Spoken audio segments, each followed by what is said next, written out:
Hi everyone, in this video, I'll show you how to safely use public Wi-Fi while keeping your data and online activity private. Let's get started. Public Wi-Fi networks in places like cafes, airports, and malls are convenient, but they can also be risky. First, avoid accessing sensitive information such as online banking, passwords, or private accounts while connected to public Wi-Fi.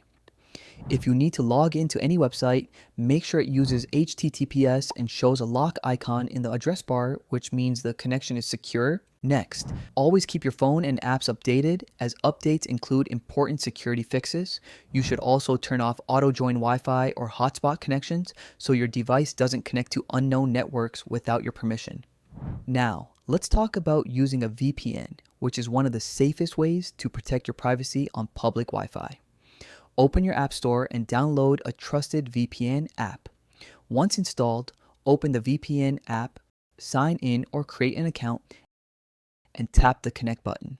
When the VPN is connected, all your internet traffic is encrypted, making it much harder for hackers or network owners to track your online activity. Finally, when you're finished using public Wi-Fi, disconnect from the network and forget it to prevent automatic reconnections later. By following these simple steps and using a VPN, you can safely use public Wi-Fi while keeping your personal data private. If this video helped you, don't forget to like, subscribe, and turn on notifications for more easy tech and security tips. Thanks for watching, and I'll see you in the next one.